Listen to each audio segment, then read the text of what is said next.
은퇴 후에는 좀 여유롭게 살 줄 알았습니다. 매일 아침 조깅하고 손주들 얼굴 보고 가끔 아내랑 여행 다니고 말이죠. 그런데 막상 퇴직하고 나니 하루가 참 길더군요. 누가 제 자리를 채운 것도 아닌데 괜히 세상이 날 지나쳐가는 느낌이 들었습니다. 그러다 어느 날 아내 윤희가 말했죠. 여보, 우리 강릉이나 한번 다녀올까?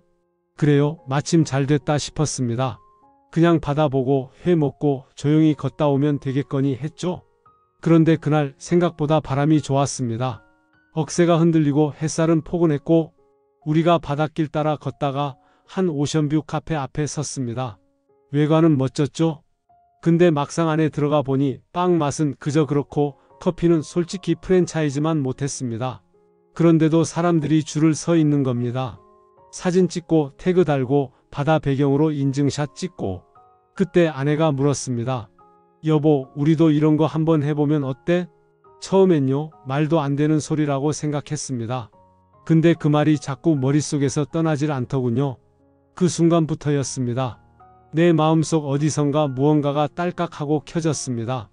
도시계획을 하던 내가 정작 내 인생 2막은 설계하지 못했다는 사실이요.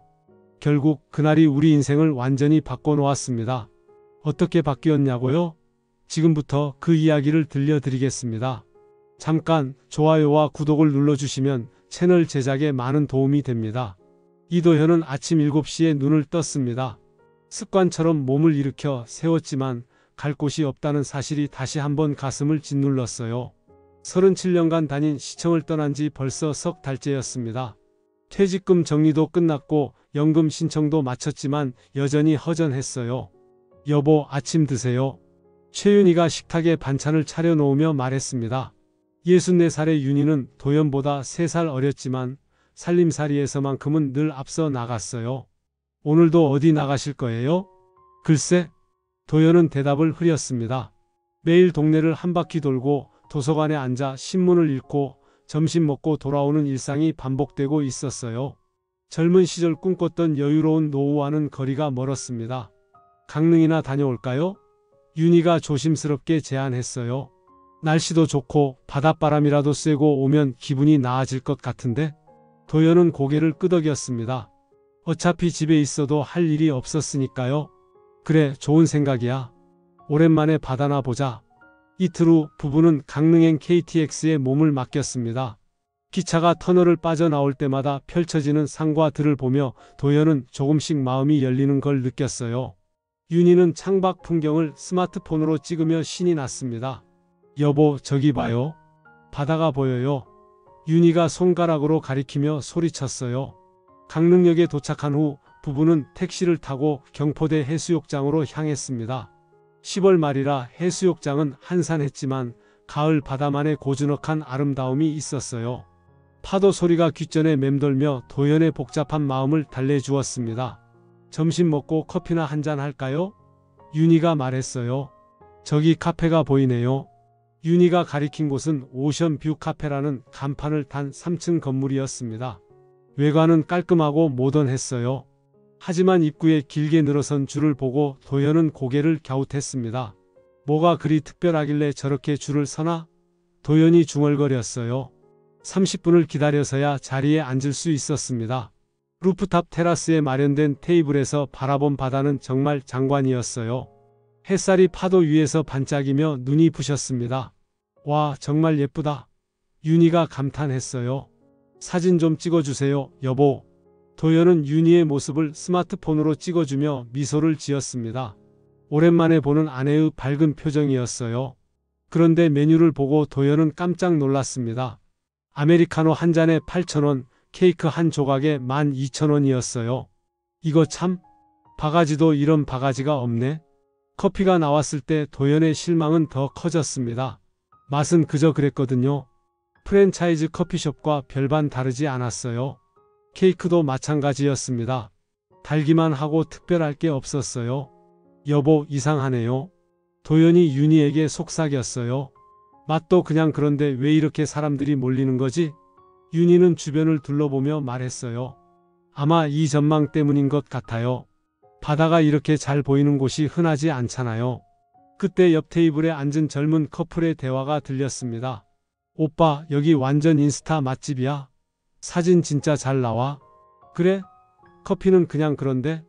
커피 맛은 중요하지 않아. 분위기가 좋으면 돼. 도연은 그제야 깨달았습니다. 사람들은 커피 맛을 위해 온 게 아니었어요. 바다가 보이는 공간, 사진 찍기 좋은 배경, 그리고 특별한 경험을 위해 온 거였습니다. 참 신기하네요. 윤희가 말했어요. 우리 젊었을 때는 커피 맛이 중요했는데 시대가 바뀐 거지. 도연이 대답했어요. 이제는 경험을 파는 거야. 카페를 나서며 도연은 다시 한번 건물을 올려다봤습니다. 3층 건물 전체가 카페였고 루프탑까지 활용한 구조가 인상적이었어요.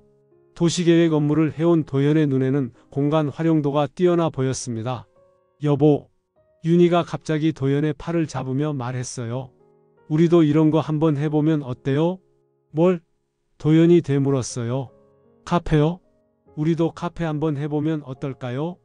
윤희의 목소리에는 설렘이 묻어 있었어요. 여보는 공간 설계 잘 하시잖아요.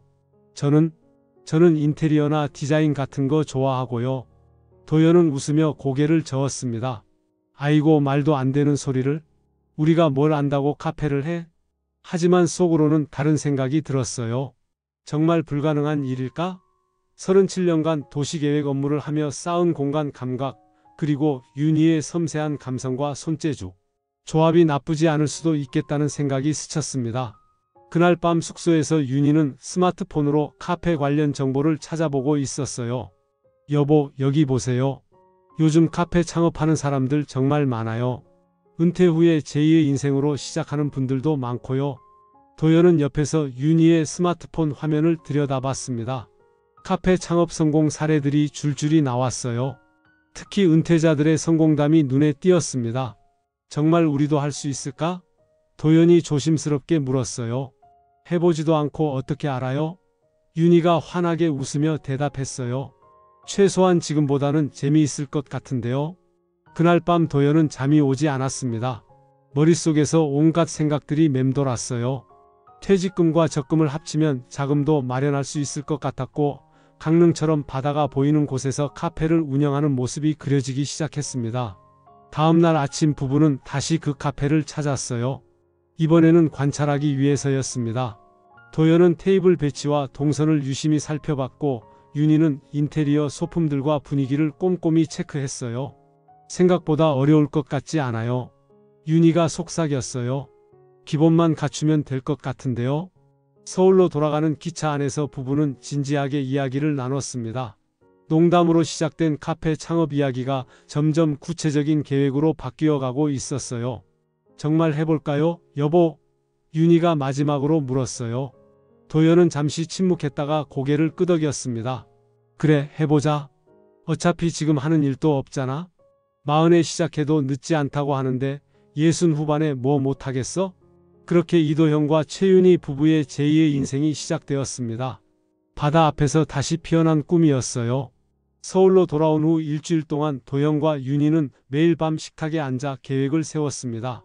도연은 공책에 숫자들을 적어가며 계산했어요. 퇴직금 8억 원, 적금과 예금을 합쳐 3억 원, 그리고 아파트를 담보로 대출받을 수 있는 돈이 4억 원 정도였습니다. 총 15억 원 정도는 마련할 수 있을 것 같아요. 도연이 윤희에게 말했어요. 보증금하고 인테리어비, 그리고 초기 운영자금까지 생각하면 빠듯하겠지만 불가능하지는 않을 거예요. 윤희는 스마트폰으로 강릉 일대의 임대 매물들을 찾아보고 있었어요. 여보, 여기 괜찮아 보이는 곳이 있어요. 경포대 근처인데 3층 건물이고 루프탑도 있어요. 다음 주말 부부는 다시 강릉으로 향했습니다.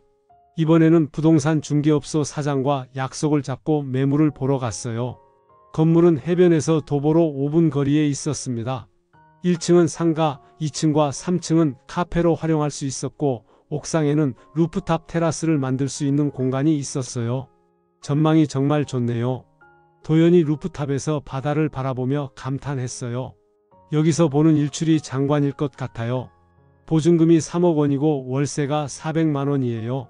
부동산 중개업소 사장이 설명했어요. 성수기에는 장사가 정말 잘 될 곳이에요. 윤희는 건물 곳곳을 살펴보며 머릿속으로 인테리어를 그려보고 있었어요. 여보, 여기 정말 좋을 것 같아요. 1층은 베이커리로 하고 2층은 일반 좌석, 3층은 프라이빗한 공간으로, 그리고 루프탑은 오션뷰 특별석으로 만들면 어떨까요? 계약을 마치고 서울로 돌아온 부부는 본격적인 준비에 들어갔습니다. 도연은 전국의 유명한 카페들을 찾아다니며 공간 구성과 동선을 연구했어요. 매장의 테이블 배치, 카운터 위치, 화장실 동선까지 꼼꼼히 메모했습니다. 손님 회전율을 높이려면 테이블 간격이 중요해요. 도연이 윤희에게 설명했어요. 너무 좁으면 답답하고 너무 넓으면 효율이 떨어지거든요. 윤희는 인테리어 업체들을 찾아다니며 견적을 받았어요. 동시에 온라인으로 소품들을 주문하고 직접 벼룩시장을 돌아다니며 빈티지 가구들을 구입했습니다. 여보, 이 의자 어때요? 윤희가 중고 가구점에서 발견한 원목 의자를 가리키며 말했어요. 색깔을 다시 칠하면 정말 예쁠 것 같아요. 좋네요. 하나하나 정성껏 고른 티가 나야 손님들도 특별함을 느낄 거예요. 도연이 고개를 끄덕였어요. 석 달 후 드디어 푸른 층계라는 이름의 베이커리 카페가 문을 열었습니다. 이름은 윤희가 지었어요. 바다로 이어지는 층계처럼 손님들이 하나둘 올라와 행복한 시간을 보내길 바란다는 의미였습니다. 1층 베이커리에는 윤희가 직접 구운 빵들이 진열되어 있었어요. 크로와상, 식빵, 스콘, 그리고 강릉 특산물인 초당 옥수수를 넣은 옥수수빵까지 다양했습니다. 2층에는 바다가 보이는 창가 좌석과 편안한 소파석이 마련되어 있었고 3층은 좀 더 조용한 분위기의 스터디 카페 형태로 꾸몄어요. 하지만 진짜 핵심은 루프탑 테라스였습니다. 여기서는 경포대 해변이 한눈에 내려다 보였어요. 일출 시간에는 수평선에서 떠오르는 태양을 감상할 수 있었고 저녁에는 노을이 바다를 물들이는 장관을 볼 수 있었습니다. 오픈 첫날부터 손님들이 몰려들기 시작했어요. SNS에 올라온 사진들이 입소문을 타면서 젊은 커플들과 가족 단위 손님들이 줄을 이었습니다. 사장님, 여기 정말 예쁘네요. 대학생 커플이 루프탑에서 셀카를 찍으며 말했어요. 인스타그램에 올리면 친구들이 부러워할 것 같아요. 빵도 맛있어요. 직접 만드시는 거죠? 아이를 데리고 온 젊은 엄마가 윤희에게 물었어요. 네, 매일 새벽 5시부터 준비해요. 윤희가 환하게 웃으며 대답했어요. 아이가 좋아할 만한 달지 않은 빵들도 많이 준비했어요. 여름 성수기가 되자 하루 매출이 1,000만 원을 넘기는 날들이 생겼습니다. 도연은 매일 밤 매출을 정리하며 믿을 수 없다는 표정을 지었어요. 여보, 오늘 매출이 1,200만 원이에요. 도연이 흥분된 목소리로 말했어요. 한 달이면 3억 원이 넘겠어요. 정말요? 윤희도 놀란 표정을 지었어요. 우리가 이런 장사를 할 줄은 몰랐어요. 지역 방송국에서도 취재를 나왔습니다. 은퇴 후 제2의 인생을 시작한 부부의 성공 스토리라는 제목으로 뉴스에 소개되었어요. 방송 이후 더 많은 손님들이 찾아왔습니다. 어느 날 저녁 마지막 손님을 배웅하고 난 후 부부는 루프탑에 앉아 바다를 바라봤어요. 파도 소리가 잔잔하게 들려왔고 바다 위에는 달빛이 길게 뻗어 있었습니다. 여보, 우리가 이런 공간을 만들 수 있을 줄은 몰랐어요. 윤희가 조용히 말했어요. 매일 이렇게 예쁜 풍경을 보면서 일할 수 있다니 꿈만 같아요. 도연은 윤희의 손을 잡으며 말했어요. 이게 우리 두 번째 인생이야. 그 어떤 직장보다 소중해. 우리가 직접 만든 공간에서 우리 손으로 대접한 음식과 커피로 사람들을 행복하게 만드는 거니까. 갓 구운 빵 향기가 새벽 공기를 채우고 원두를 갈아내린 커피 향이 햇살과 함께 번져나가고 손님들의 웃음소리가 바다 바람에 실려 퍼져나가는, 그것이 바로 도연과 윤희가 꿈꿔왔던 삶이었어요. 내일도 좋은 하루가 될 것 같아요. 윤희가 미소를 지으며 말했어요. 그럼요. 우리가 만든 이 공간에서 또 얼마나 많은 사람들이 행복한 추억을 만들어갈지 생각하니까 설레요. 도연이 대답했어요. 그렇게 푸른 층계는 강릉의 명소가 되어갔고 도연과 윤희 부부는 인생에서 가장 충만한 시간을 보내고 있었습니다. 여름이 지나고 9월이 되자 강릉의 분위기가 달라지기 시작했습니다. 해수욕장을 찾는 피서객들이 줄어들면서 푸른 층계의 손님 수도 눈에 띄게 감소했어요. 성수기 때 하루 1,000만 원을 넘나들던 매출이 400만 원, 300만 원으로 떨어졌습니다. 이상하네요. 작년 이맘때는 어땠을까요? 윤희가 걱정스런 표정으로 말했어요. 도연은 전년도 매출 자료를 찾아보려 했지만 새로 오픈한 가게라 비교할 데이터가 없었어요. 비수기니까 당연한 거 아닐까? 내년 여름까지 버티면 돼. 하지만 상황은 도연의 예상보다 심각했습니다. 10월이 되자 매출은 더욱 떨어져 하루 200만 원도 안 되는 날들이 많아졌어요. 반면 고정비는 그대로였습니다. 월세 400만 원, 전기료 100만 원, 재료비와 인건비까지 합치면 한 달에 800만 원 이상이 나가는데 매출은 4천만 원 정도에 그쳤어요. 이렇게 되면 적자예요. 도연이 계산기를 두드리며 한숨을 쉬었어요. 한 달에 4천만 원 정도 부족해요. 설상가상으로 10월 말 경포대 근처에 대형 프랜차이즈 카페 두 곳이 동시에 문을 열었습니다. 전국적으로 유명한 브랜드들이었어요. 자본력을 바탕으로 한 마케팅과 저렴한 가격으로 손님들을 끌어들이기 시작했어요. 사장님, 저기 새로 생긴 카페가 아메리카노를 4,000원에 팔아요. 단골 손님이 안타까운 표정으로 말했어요. 우리는 여기가 좋아서 오지만 젊은 사람들은 가격을 많이 따지거든요. 윤희는 메뉴 가격을 내릴 것을 제안했지만 도연은 고개를 저었어요. 원가를 생각하면 더 내릴 수가 없어요. 그렇게 되면 적자가 더 커질 뿐이에요. 11월 들어서는 더 큰 시련이 찾아왔습니다. 태풍이 지나간 후 며칠 동안 기록적인 폭우가 쏟아졌어요. 3일째 되던 날 새벽 윤희의 비명소리에 도연이 잠에서 깼습니다. 여보, 물이 새요. 급히 카페로 달려간 부부가 본 광경은 참담했어요. 루프탑 테라스의 방수 처리가 제대로 되지 않아 3층 천장에서 물이 주르르 흘러내리고 있었습니다. 바닥은 온통 물바다였고 곳곳에 배치해둔 전자기기들이 젖어 있었어요. 아, 이런. 도연이 절망적인 표정을 지었어요. 더 큰 문제는 강풍에 루프탑의 대형 유리창 2개가 깨진 것이었습니다. 유리 파편들이 바닥에 흩어져 있었고 비바람이 그대로 들이치고 있었어요. 우선 전기부터 차단해야 해요. 도연이 서둘러 전기 차단기를 내렸어요. 감전사고라도 나면 큰일이에요. 다음 날 수리업체에서 견적을 받아보니 복구 비용만 5천만 원이 나왔어요.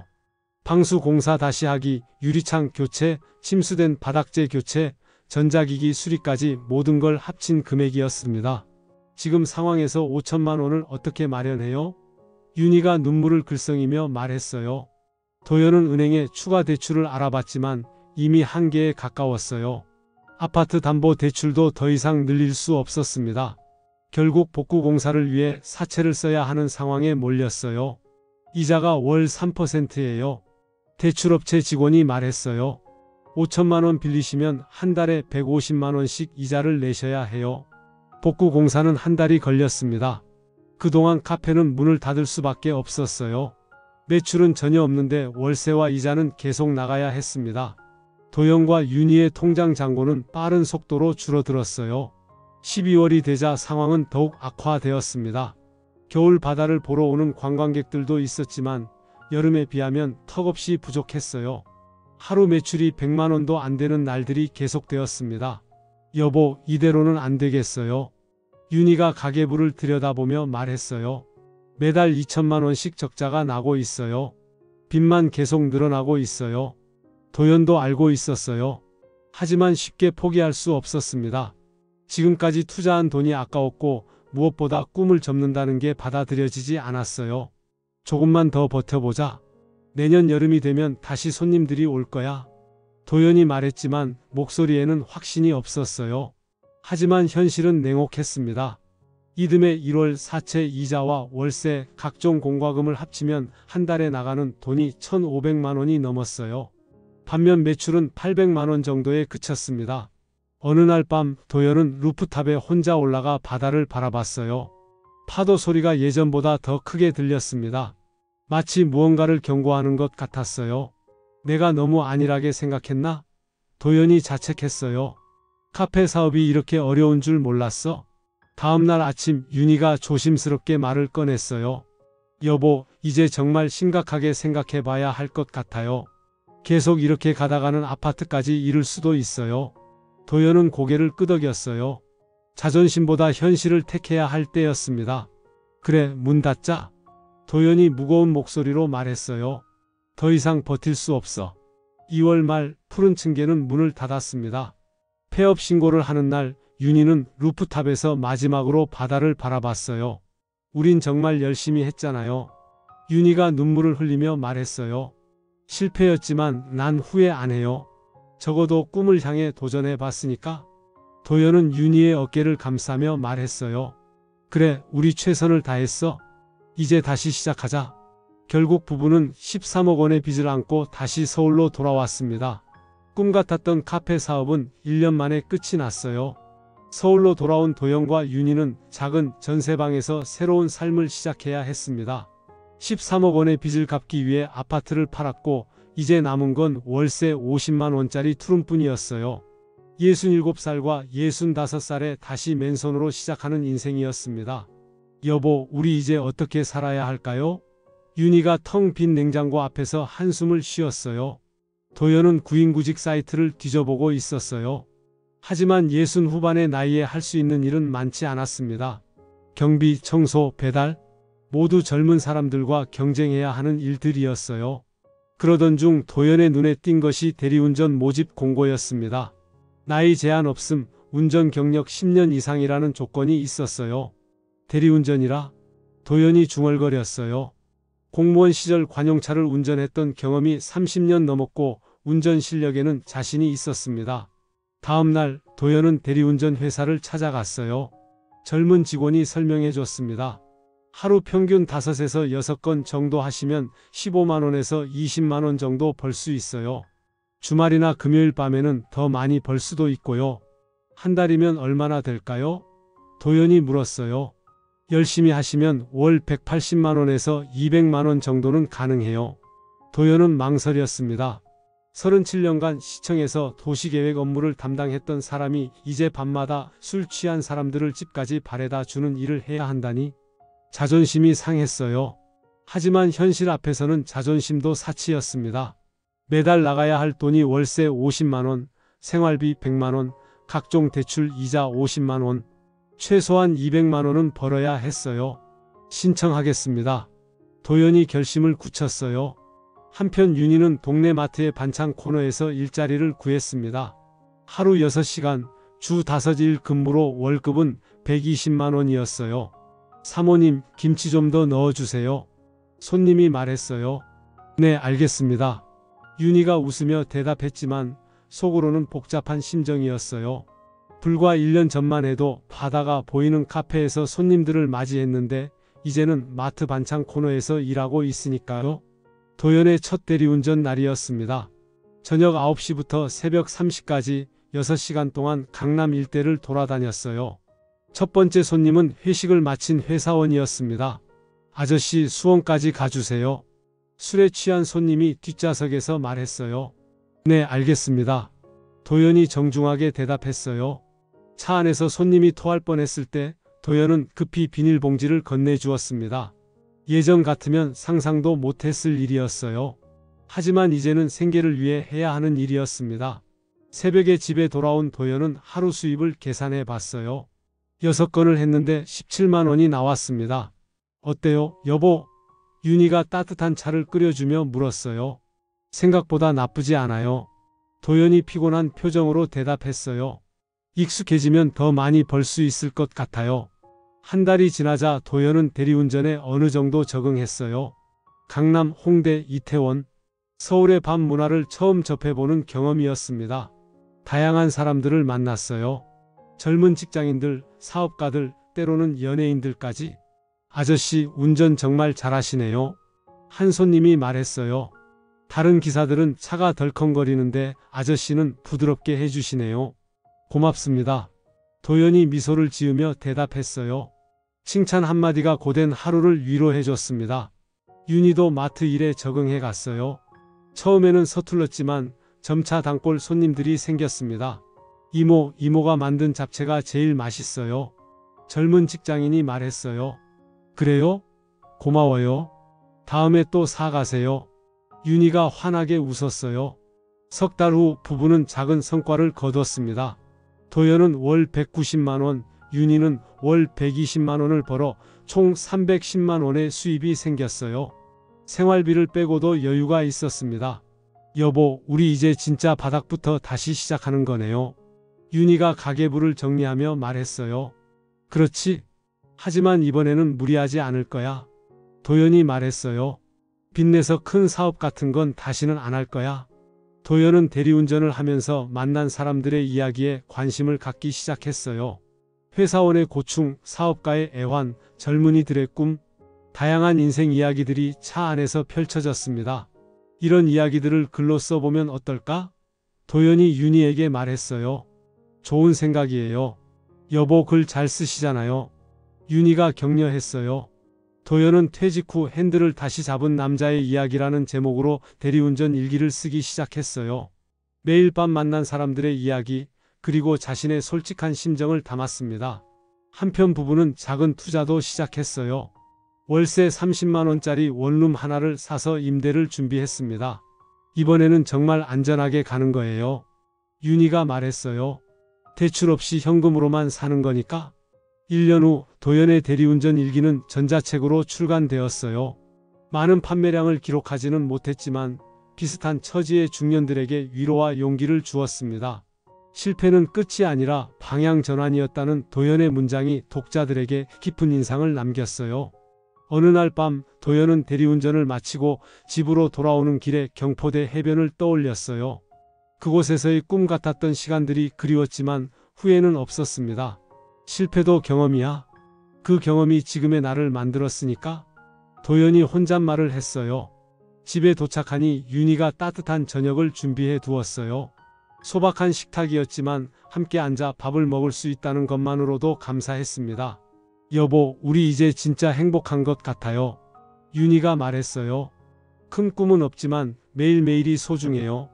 그래, 이게 진짜 우리다운 삶인 것 같아. 도연이 고개를 끄덕였어요. 부부는 다짐했습니다.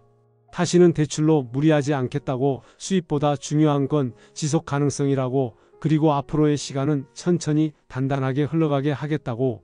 밤하늘에는 별이 반짝였고 도연과 윤희의 새로운 인생이 조용히 시작되고 있었습니다.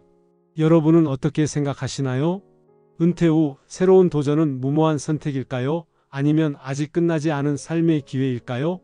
혹시 지금 인생의 방향을 고민하고 계신가요? 이 이야기가 여러분의 선택에 작은 힌트가 되었기를 바랍니다. 끝까지 함께 해주신 여러분께 진심으로 감사드리며 공감하셨다면 좋아요와 구독 잊지 말아주세요. 여러분의 작은 클릭이 저희의 다음 이야기를 이어가는 큰 힘이 됩니다. 감사합니다.